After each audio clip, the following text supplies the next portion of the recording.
Je Fred, we zijn van de top gekomen en ik wil van de een korte series aanvangen aan een thema wat bij mij dicht bij het is. En dat is aan genade. En je worden vele dingen van jou en ook in de ganze series hier wat je nog maar aangehoord hebt. Mijn hoopning is niet dat je worden wat niet leren, maar je worden niet afvragen laten aan de grondleer.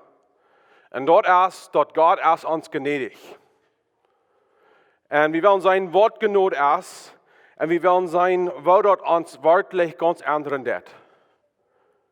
We reden van God zijn Leib, we reden van Glauben, we reden van hoopning. En die zijn welke weer in de Bibel wat grond wird zijn ze te zijn. En dat is wichtig dat we als Christen deze weer verstaan doen.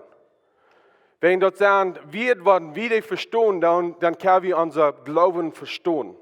En zo een van deze wird is genade. Van daar wil we zijn, wat is genade? En de genade van God. Ik geloof, viele van ons, wir Christen zijn en wir men niet zijn, we hebben een misverständnis van genade. Voor welke Christen is genade bloos een ding wat we zijn, dat is part van ons Glauben, maar werkelijk genade merkt wenig Ändernis in uns. Andere haben ein Missverständnis von Genade. Genade ist dort, was du erst, wenn wir Fehler merken.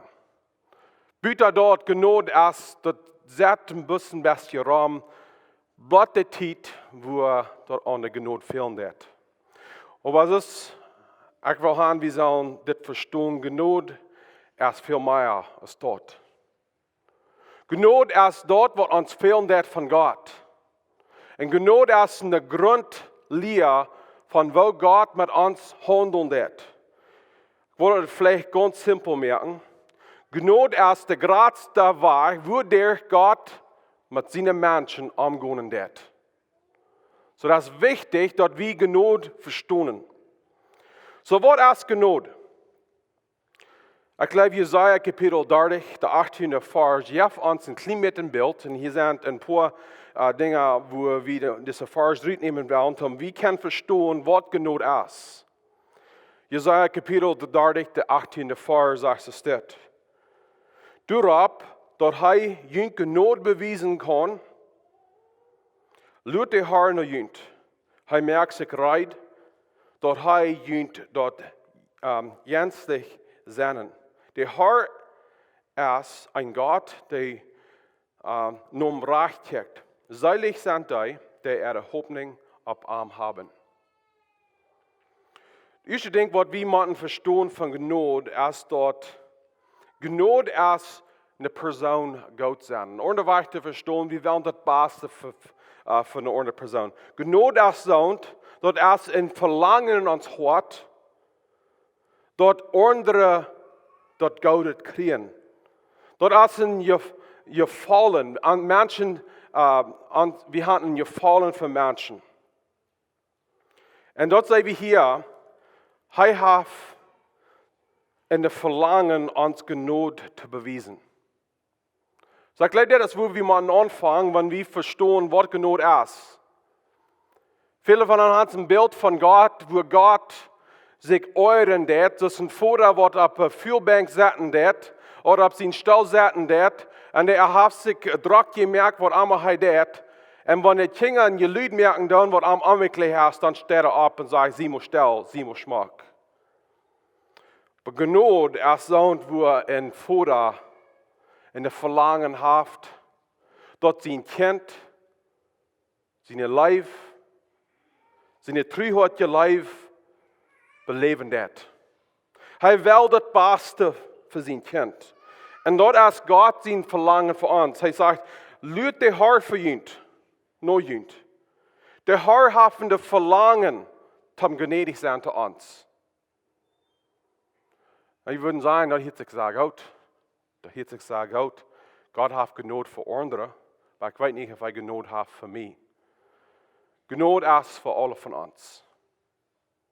Du hast keine Person, die zu gut ist, du hast keine Person, die zu schlecht ist. Wo Gott sagt, ich kann verlangen für Genade für die Person, aber das hier, die Quentin, die ik kan niet verlangen voor arm. En ik geloof, we onze opbrengen en ons hintergrondwerken hier mitspielen, dat als viele von uns haben noch niemals wirklich Liebe und Genot beleefd von unseren Eltern oder von Freunden. Und wir verstehen nicht, was das meint, dass eine andere Person kann uns wirklich gut sein. Wir haben noch niemals beleefd, dass eine Person Liebe geben wird, ohne dass wir Trick tun machen. Wir können das nicht, was das meinen, dass eine Person wird uns gut sein, bloß wenn wir in Gott sein Ebenbild gemerkt sind. Das ist Genot. Wir können das nicht verdienen. Wir können das nicht verschaffen. Das ist nicht, dass wir machen in Wässer wie Schmack nicht loten oder sehen, dass wir das verdienen. Gott ist uns gut. Gott seine Verlangen für uns ist, dass wir das Geld kriegen. So dass Genot fängt an mit diesem Verlangen. Genot ist immer positiv. So, wenn wir von Genot denken, dann, wenn wir von Genot lesen, dann, die wollen das niemals in der Bibel lesen, dass Genot irgendwas anderes ist ganz positiv. So, wenn wir dann sagen, dass Port von der Grundlehre von unserem Glauben ist, dass wir müssen verstehen, was Genot ist, ich will uns von der Mut merken, das ist positiv. Uns Glauben ist positiv. Das ist nicht negativ. Gott in seine Liebe, in seine Genot regt uit naar uns. En dort wat hij ons aanbieden deed, is positief. Gott ist positiv. Das zweite ist, dass Genot ist, gefallen wird, bewiesen wird, gegeben wird, und wir können das nicht verdienen. Wir können die Genot nicht verdienen. Zoals ik zei, viele von uns haben ein Bild von Gott. Wer war das Verbild Brücken von einem Kind? Der Vater sagt, du ab seinen Stall und merkt sich trocken, lesen oder am Phone, was immer. Und wie ist das ein Kind, weil so jeden ans Vater lernen kann. Und wir denken zu uns selbst, und ich würde bloß gern meine Arbeit krack genug tun, dann würde mein Vater mich vielleicht mal ankicken. Oder, wenn ich würde klug genug sein und ich würde sehr gut in der Schule tun, dann würde mein Vater mich annehmen. Oder, wenn ich würde ein schmack genug Bild machen für meinen Vater, dann würde mein Vater mich mal live wiesen. Ich weiß, viele von Ihnen, als das Beispiel vielleicht ein bisschen dich bei an. Und viele von uns wissen, man ein guter Foto ab, aber das ist ein Beispiel. Viele von uns wissen nicht, was das meint, dass wir können unsere Genot nicht verdienen. Wir können unsere Genot nicht verdienen. Römer Kapitel 11, der 5. und 6. Vers sagt es steht. Gerade so haft sich dort irgendwie Raum genommen, dass der Gott seine Genoden will, ein Jahr ewig geblieben sind. Aber, wenn dort uit Genoden ist, dann ist dort nicht mehr der Wolken verdient. Das ist wie Genot, nicht mehr Genot. Was sagt Paulus hier? So schön ist wir proben, Gott seine Leib zu verdienen. So schön ist wir proben, Gott seine Gefallen zu verdienen. Genot ist nicht mehr Genot. Die Bibel merkt das ganz klar, dass es ein oder andere. Das ist der Wolken oder der Genot. Und die Bibel merkt das sehr klar, lässt sich ja irgendwie durch diese Galater-Serie. Und wir sagen, wo klar das in Galater wird beschrieben, wir können Gott nicht zufriedenstellen durch unsere Wolken. Das bleibt dann bloß ein Ding ewig. Wodurch wir können Gemeinschaft haben mit Gott. Und dort ist der Genot. Dort ist nicht mehr der Wolken. Wir können das nicht verdienen. Genot muss Genot sein. Und Gott ist der, was erklären, was Genot ist. Wie kann ich sagen, ich wünsche Genot, wie es steht. Ich wünsche, dass Genot wie dort, ich kann Port für meine Seiligkeit verdienen. Ich wünsche, dass Genot wie dort meine Wolken mögen Gott seine Genot beten und deipen. Nee, das ist gratis Genot allein oder Gottes Gnade verneemt nicht. Das ist bloß eine Wahrheit, nur als Gottes Gnade. Und dann Gott seine Gnade als gegeben today, weil er nicht verdienen kann. In ohne Wahrheit zu sein, Gnade als Halb für die, was halblos sind. Henry Cloud in Englisch sagt, grace is only effective when there's a need for it. Gnade schafft bloß, wann wir kann sein, dort uns die Gnade fehlen wird. Und wir sind Menschen, die jährlich uns selbst nicht kann halten. Die Bibel lehrt uns, dass wir sind dass wir geboren sind, wir sind in Sinn geboren, von Natur, als dort allmählich, dass wir uns selbst jährlich halten können. Wir können nicht unsere Seiligkeit verdienen, mit unserer Gewirken. Wieder, die Bibel lehrt uns, dass, wenn wir auch können, dort verdienen, da wird nicht, wir haben nicht mehr die Kraft, haben der Gewirken uns Seiligkeit verdienen. Und die Gnade verdienen. Epheser Kapitel 2, erste 2 Versen sagen, es steht, je werden in jene Sünden jästlich dort. Als je nach so leben, als der Welt dort verlangt. Und die an sich geborene Macht, der über diese Welt herrscht, ungeduldig werden, den Geist, der in dir wirkt, der Gott nicht gehorchen. Die Bibel lehrt hier, dass wenn wir noch in unseren Sünden sind, und ohne wahr zu sein, wer sich noch nicht angegeben, wer sich noch nicht bekehrt hat, wer noch nicht geboren ist, der ist halblos, um sich selbst raten, um sich selbst durch seine Worte Gott den Frieden machen. Wieder er sagt, wir werden in unseren Sünden jästlich tot. Zum Beispiel, ich glaube, wir sind alle in einem Begräbnis gewesen. Und wir sind der Körper, der liegt in Sorg. Und der Körper ist halblos, um sich selbst zu fighten. Halblos, um was sein. Warum? Wegen der ist tot. Und so sehr wie ohne die wahre Geburt, ohne Gottes Gnade, wir sind halblos, uit uns selbst. Uns fehlt Gottes Gnade. Und dann, today, wir halblos sind. Erst Gott, der Halb. Gnade ist, wenn wir in der Bibel lernen, dann Gnade ist dort, wo Gott, wer nicht kann, halten der dort der kann. Jesus sagt, mit Menschen ist alles allmählich, sind Dinge allmählich. In ohne wahr zu sein, jästlich ist es allmählich für uns, dass wir können das verdienen. Aber mit Gott ist alles mählich.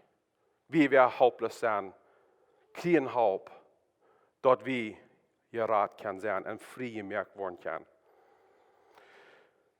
Und dann trägt er das Jesaja Kapitel 30, 18. Vers, das sagt er merkt sich reid, dort jüngst kann jästlich sein.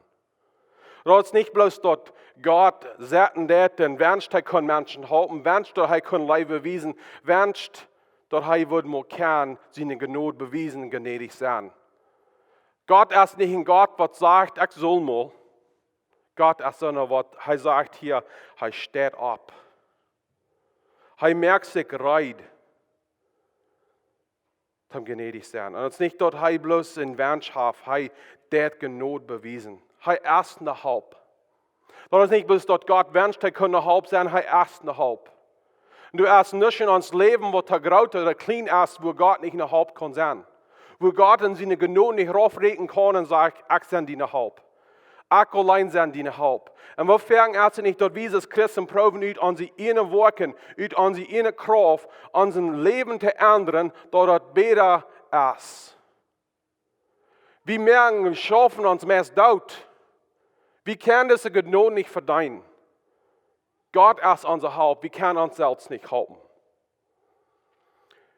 Dann das nächste Ding von Gnade ist, dass Gnade ist frei. Aber er ist bloß frei today, wer dat annehmen det. Weet je, er is werkelijk niets in deze wereld wat vrij is. Jo, voor was van ons wat dat annehmen doen, dan is dat vrij. Aber niets is uit zichzelf ganz vrij. Wat ik met mijn doe en wat we in de Bijbel lezen doen, waar genade vrij is, die werden annehmen dat, aber de genade van God is zeer dir. Gott heeft ons in dieren prijs toon, dat hij kan ons genade wiesen. En zijn weg, genade is niet vrij, aber der is vrij te die, te wem Gott de geven dat. Römer Kapitel 5, de 19e Vers, but de 21e Vers sagt het so steht. So als durch einen Mensch zijn ungehorsam zijn, veel te Sünder worden, so worden durch den einen zijn gehorsam zijn, veel gerecht gemerkt.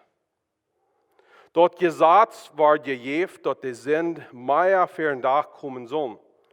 Aber wo de Sünd teilnehmen, wir immer noch mehr Gnade. Dort so als de Sünd im Tod herrscht, groot so de Gnade en de Gerechtigkeit durch Jesus Christus ons Herrn zum ewigen Leben herrschen. So was sei wir in dieser Vers? Wie sein Christus, wie ihr sein deuten dort, wie ut uns selbst, wie sind Sünder, wie wir Sünder. Und die Gesetz war gegeben, so dass wir können sein, dass wir Sünder sind.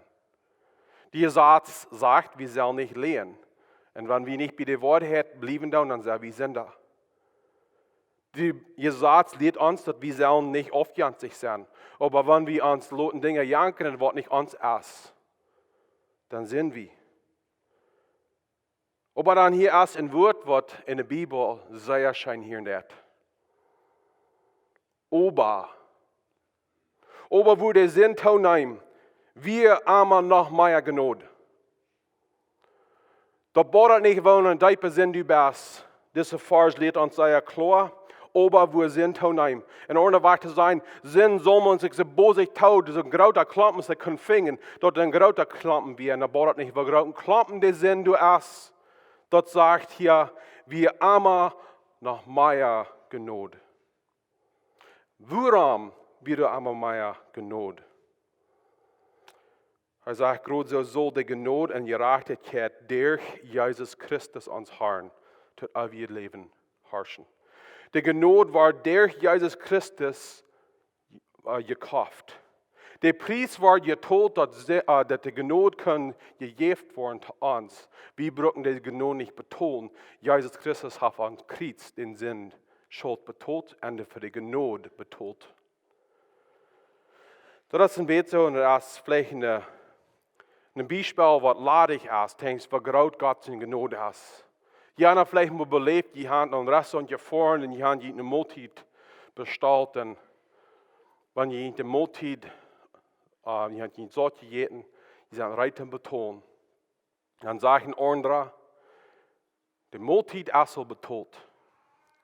Das meint nicht, dass die Multit nicht sonst wäre. Das meint wie ein anderer, was die Multit betont, so dass die Multit frei wäre für die. Und so ist es auch, was Jesus auf dem Kreuz hat getan. Und von seiner wahre Auferstehung, hat die Gnade betont. Und das ist wegen, wir sein hier dort in Jesaja Kapitel 30, der Herr ist ein Gott, der nun Recht kriegt.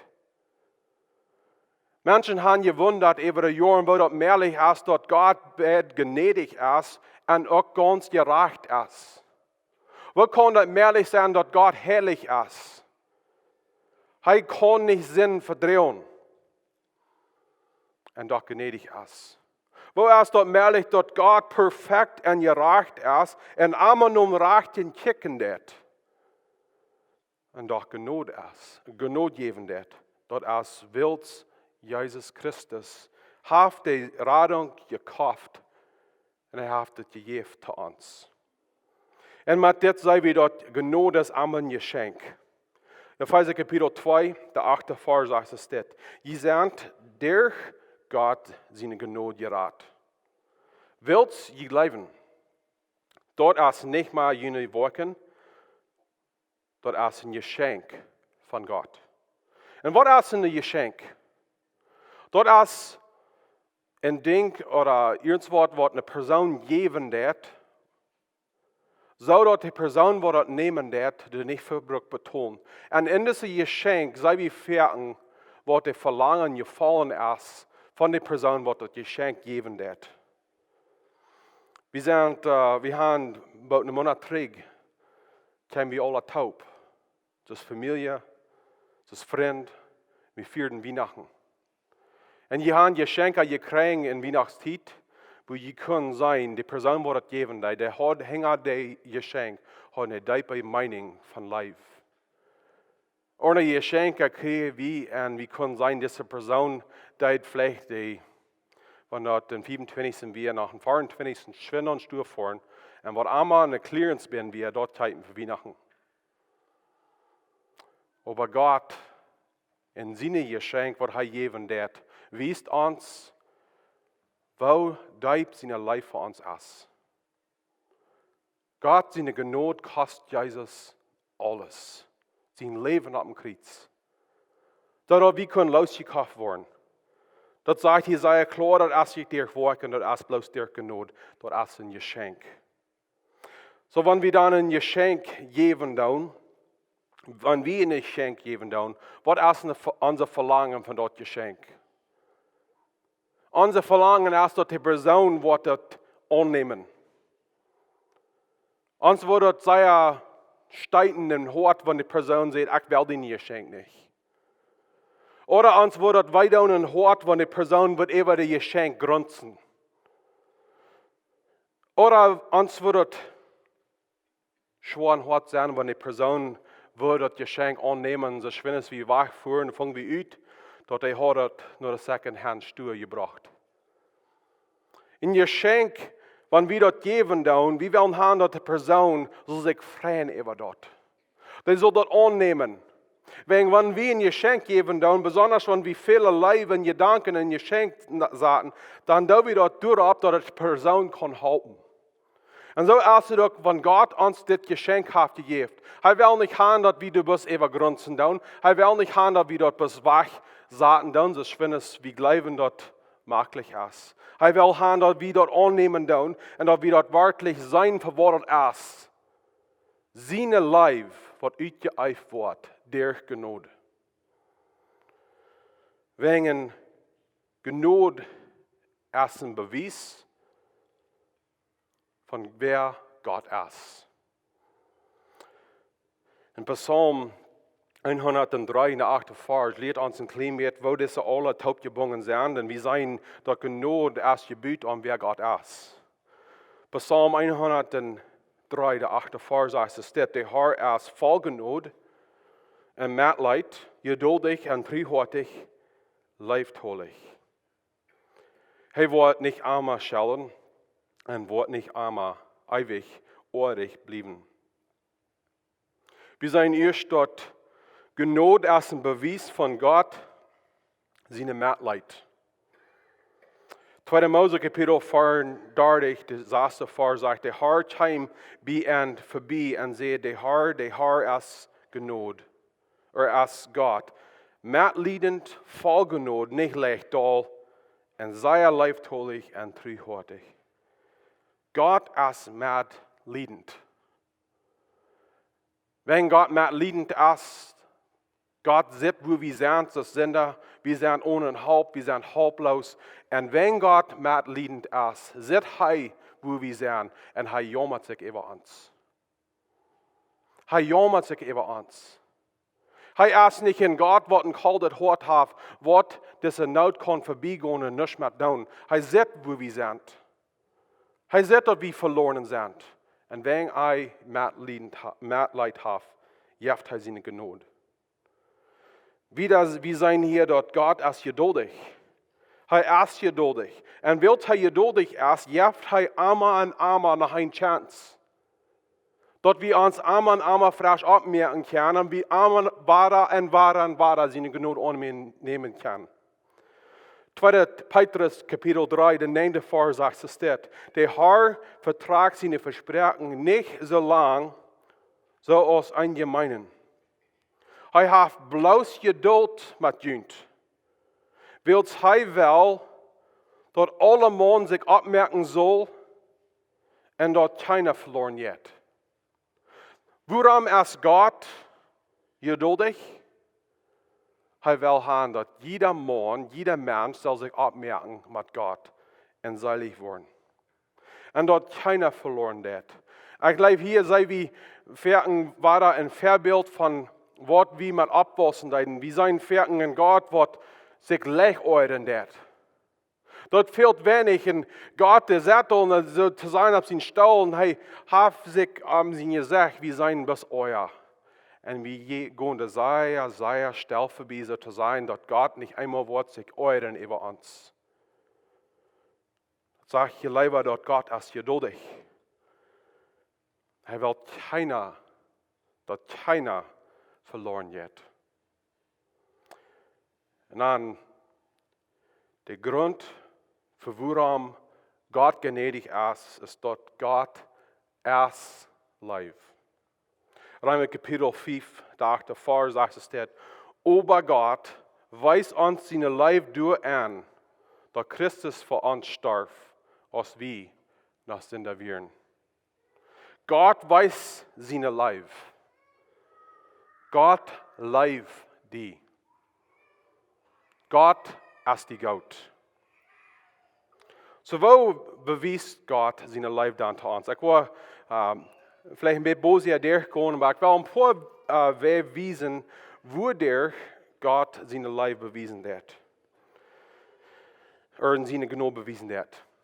Erstlich Gott bewies seine Gnade, dass er sich selbst offenbaren hat zu uns. Galater Kapitel 1, 11 und 12 sagt es dort.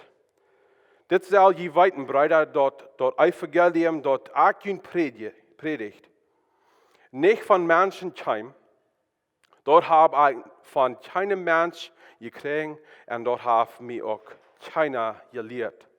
Jesus Christus hat mir dort selbst offenbart. In Ordnung war zu sein, der Evangelium ist nicht von Menschen, das ist nicht von Menschen wirken. Wie wir helpless, dort wir können uns das Evangelium utdenken. Aber Gott hat uns das offenbart. In seiner Gnade, er hat die, was nicht kann, geholfen.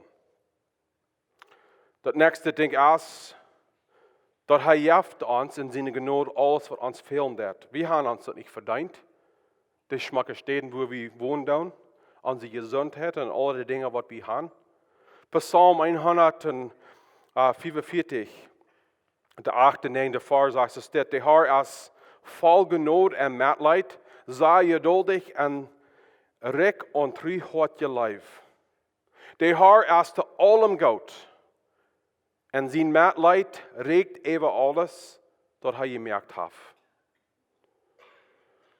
Wenn du die Noba beginnen das, die Noba, was du vielleicht schlecht leiden kannst, Gott seine Gnade ist über die Person. Gott seine Leib ist über die Person. Weil wir dort, was Gott seine Verlangen ist, loten uns anderen, dort wir auch die Gnade leben tun. Und dann, in Gott seine Gnade, raubt Gott uns das Evangelium. Das ist nicht bloß, dass Gott reit erst so schön ist, wir können unsere innere Kraft das Evangelium finden und sehen. Gott raubt uns das Evangelium. Johannes Kapitel 6, der 4. Vers sagt es dort, keiner kann mir kommen, wenn der Vater, der mir geschickt hat, nicht am Tragen wird. Und ich will am letzten Tag abwarten. So, und dort Gott uns tragen wird, können wir das Evangelium nicht finden. So, wenn du von dir eine Klarheit hast über das Evangelium, du kannst nicht Kredit nehmen für dort. Gott hat dich dort gewesen. Gott hat dich getragen. Gott hat dich angeladen, dass du verstehen kannst, wo zum Gerat worden. Und an der Gnade sind wir gerat. Römer Kapitel 5, saßen auch, wir lesen noch das sagt, als wir noch selbst nicht halten können, starb Christus für unsere gottlose, terreichte Zeit. Du wirst schwor, wer für ein gerechter Mann sterben, doch für ein guter Mensch macht dort wer und sterben. Aber Gott weiß uns seine Leib du an, dort Christus für uns starb, als wir noch sind da wären. Und in Epheser Kapitel 2, 8 bis 10 sagt es dit: Wir sind durch Gott seine Gnade gerat, wills wir leben. Dort ist nicht durch jene Worken, dort ist ein Geschenk von Gott. Dort ist nicht uit Worken, dort keine Ursache hat, sich selbst zu loben. Durch was wir mit Christus Jesus verbunden sind, hat Gott uns nie geschaffen und in einen Stand gesagt, dass wir Gott tun können. Nu sollen wir auch noch leben. Und dann Gott ist mit uns in seine Gnade. Wir haben das nicht verdient, dass Gott mit uns ist. In Jängen wird das immer mit uns. Gott will mit uns sein. Galater Kapitel 2, 20 und 21 sagt es dort. Auch sie mit Christus mitgekriegt, dort sie nicht irgendwie nicht mehr arg, der du lebst. Dort ist Christus, der in mir lebt. Dort leben, dort auch hier im Fleisch lebe ich im Glauben und Gott sein Sehen. Der mir Gott wir und sich selbst für mich handelt. Ich stelle Gott seine Gnade nicht zu sehen. Wills wann wie durch dort gesagt können gereicht worden, dann wir doch keine Ursache, dass Christus Hort sterben muss. Und dann Gott ist immer mit uns. Wann wir schwere Tiden durchgehen. In seine Gnade, sagt dort Matthäus Kapitel 11, 21 bis 30, sagt es dort. Kommt alle nur mir, der je euer schwere lassen gehen, und bedrückt den Meid sind. Und ich war jünt Ruhe geben. Lach jünt mein Joch ab und leert von mir, wills ich sie schämt mutig und von Horten demutig. Und je waren Rüfingen für jene Seilen, wills mein Joch trägt nicht, und mein Los ist leicht. Und in Hebräer Kapitel 13, der 5. Vers sagt, Gott hat gesagt, ich werde die nicht verloren, die nicht in Stich loten. Und ich würde noch viel mehr Versen können lesen, von wo Gott ist gnädig zu uns. Aber erstmal eine Weg, wodurch wir diese Gnade kann annehmen, zum Beleben, und dort ist durch Glauben. Was von der Glauben ist das? Und wir gehen zurück in das Jesaja Kapitel 3, letzte Part von der 18. Vers. Dort sagt, selig sind die ihre Hoffnung auf Arm haben. In ohne Weise zu sein, selig sind die, wer Gott seine Gnade annehmen tun. Wo? Sie sagen, ihre Hoffnung auf Arm. Vertrauen in Arm. Sie vertrauen nicht, was sie können tun, sie vertrauen, was Gott anbieten wird. Hebräer Kapitel 11, der 6. Vers sagt es dort. Aber ohne Glauben ist dort unmöglich, Gott zu gefallen. Wer nach Gott kommen will, muss glauben. Was muss er glauben? Dort er ist. Und dort der belohnt, der am ernstlich Segen. Diese Gnade wird uns angeboten. Das ist ein wunderbarer Geschenk. Großer Geschenk. Amazing. Wunderbar. Aber wir müssen den annehmen. Wir können nicht sozusagen Raum setzen und warten, bis das Wort uns Flächen wird halten. Wir können und wir müssen das annehmen. Dass Gottes Gnade halbt uns nicht, wenn wir das Tag lassen. Und kriegst du eine Wahrheit, wenn uns Worten Geschenke in meinen Tiden gibt, das halbt nicht, dass Geschenke an unserer Schuld halten. Weil wir sagen, das ist noch fern angewerkt auf Papier, wenn wir das an unserer Schuld halten. Wie man in Glauben, in Vertrauen, dit geschenk opmerken en dat persoonlijk aannemen. En ik had het zelfs beleefd, en ik weet vele van jullie gaan. Want wie dit worden doen, ons leven wordt niemand zwaarder zo zijn als die wir. God is ons goed. God verandert zijn Kinder. En dat is door God zijn genade, niet door onze werken, wodurch we vrijheid en zich vinden in ons leven. Laten we nog sluiten met een gebed. Jesus Christus, dankzij voor deze boodschap. We zijn in viele Versen van jou, wo diep en groot die genade is. En ik bid van jou persoonlijk voor alle die we nog niet aan Jezus aangenomen. Dat zegt hier, dat ohne Glauben ist es unmöglich, zum Gott zu gefallen. Wie wir al bekehrt zijn, wie al waar geboren zijn, ons fehlt es Gnade von der und Tag auch noch. Wie wir an der Rücken glauben und Vertrauen annehmen, den Plan und den Leib und die Gnade, was du für uns hast. Jesus Christus, merk uns Menschen, wer diese Gnade kennen und ausleben kann. Wir beten alle das in Jesus Namen. Amen.